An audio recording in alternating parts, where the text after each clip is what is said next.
Today we are covering more stories of ordinary people who were pushed to their absolute limit. And when they finally snapped, history could not forget what they did next. Our first story, Nakamura Yuki, the woman who decided to go to war herself. In 1921, a girl named Yuki was born in a small coastal village near Nagasaki, Japan. Her family had run a traditional textile weaving workshop for many generations before her. Yuki grew up kind, sharp-minded, and deeply loved by everyone in her village. At 19, she met Kingi, a young naval officer who was passionate and handsome. They married after just 3 months together, because the war left no time for waiting. Kingi was deployed to the Pacific Front only 6 weeks after their wedding ceremony. Yuki stayed home, weaved cloth, read his letters, and counted every single day. The letters from Kingi arrived regularly at first, then grew sparse, then stopped completely. In 1944, a government officer knocked on her door and handed her a death notice. Kingi's ship had been sunk in the Philippine Sea, and there were no survivors found. Yuki stood completely still for several minutes. The paper slipped from her hand to the floor. What she felt was not grief. It was a cold and ruthless rage deep inside. She went to the local military committee and demanded to join the fighting directly. They laughed and told her that women could only serve as nurses or stay home weaving.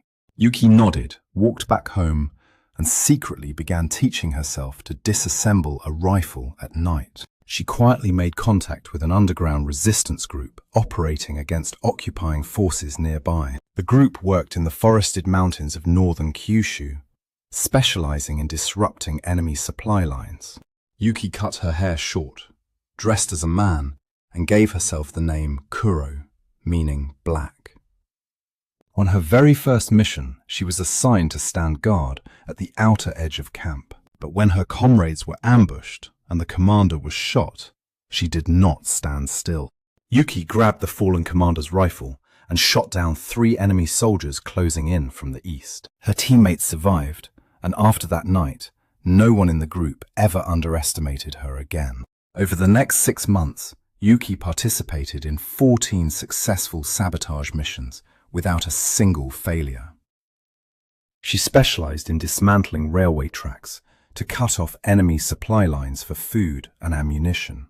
Her skill was remarkable. She worked fast, completely silent, and never left a single trace behind. Her comrades began calling her Kage, the shadow, because she moved like invisible air. In the 7th month, the group was betrayed by an informant who was feeding intelligence to enemies. Patrol soldiers surrounded their base at 3 in the morning, while the entire group lay sleeping. Yuki woke first because she heard the sound of dry leaves being crushed in even footsteps. She woke her comrades and led them out through an emergency escape route she had planned herself. They lost 2 people during the retreat, but the majority of the team escaped safely that night. After that night, Yuki became the true leader of the group, without anyone needing to vote. In August 1945, the war ended and Japan surrendered unconditionally to the Allied forces.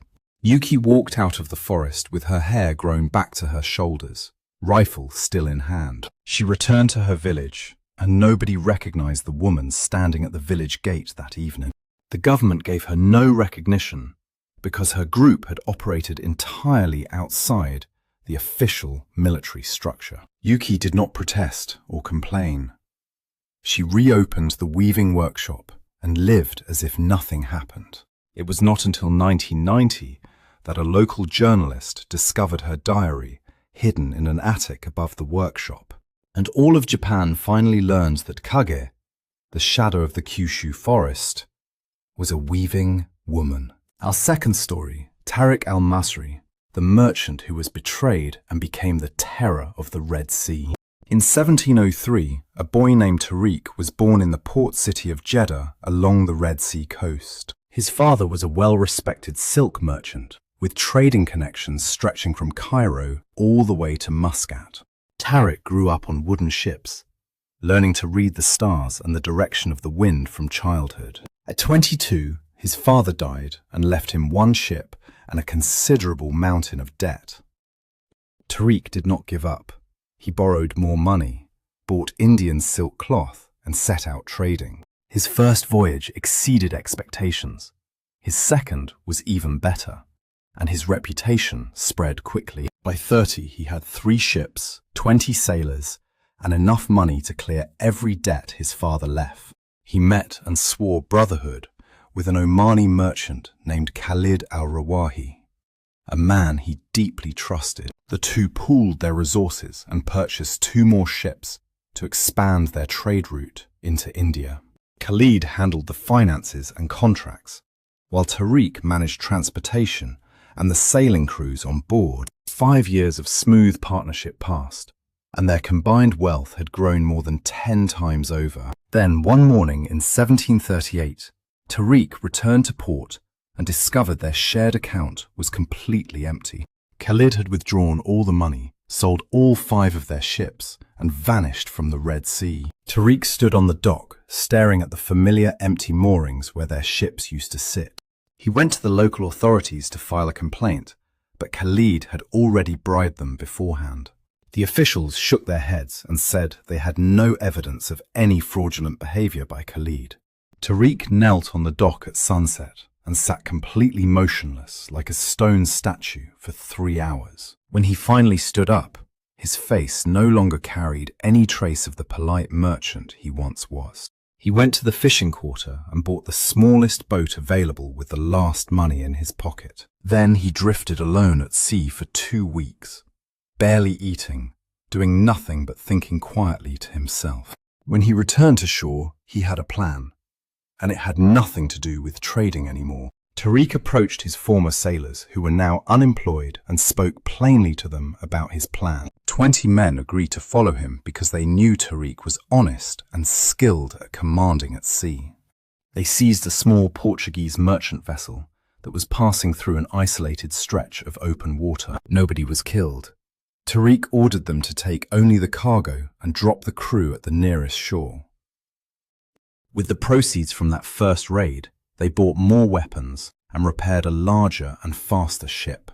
Within 2 years, Tariq's group controlled a wide stretch of the Red Sea shipping corridor. He became known for never killing without cause, only taking cargo and releasing the crews safely.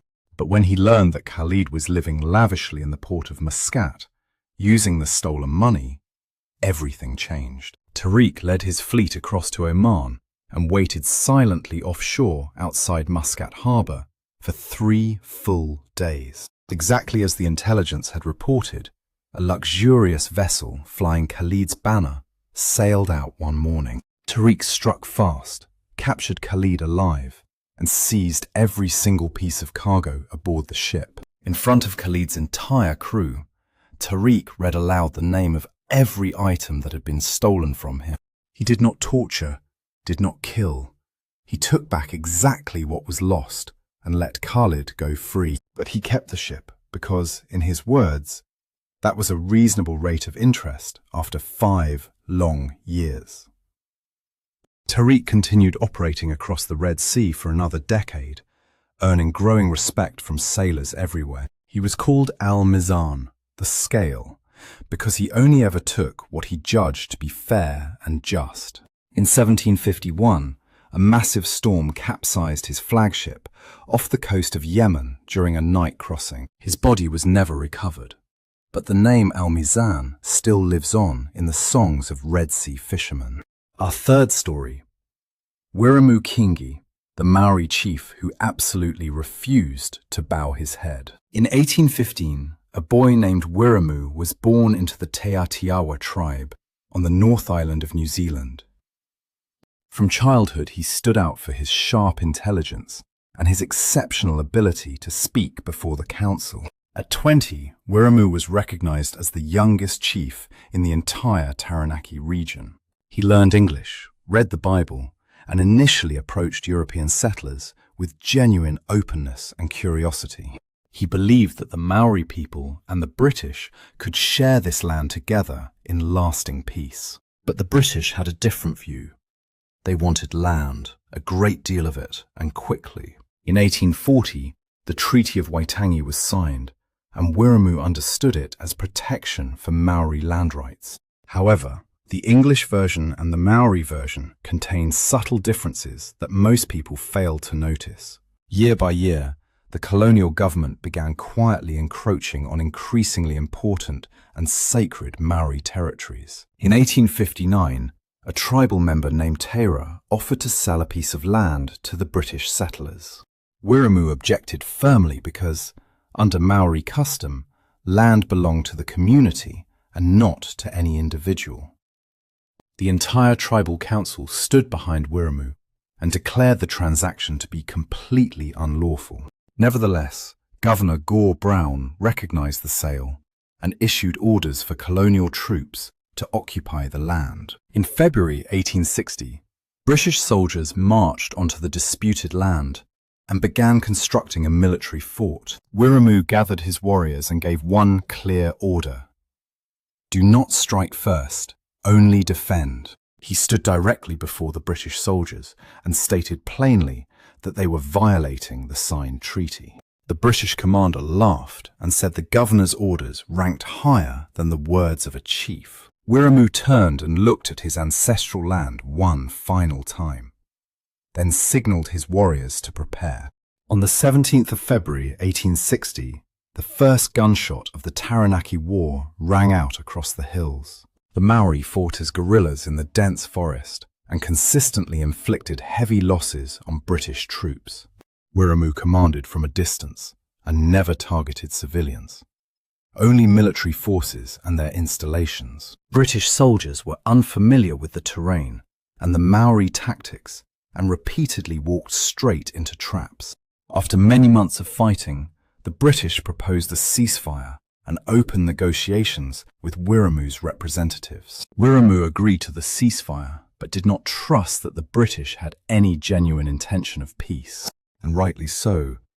During the negotiation period, the British quietly reinforced their forces with 3 more regiments. When fighting broke out again, the Maori forces were overwhelmed in both numbers and in firepower.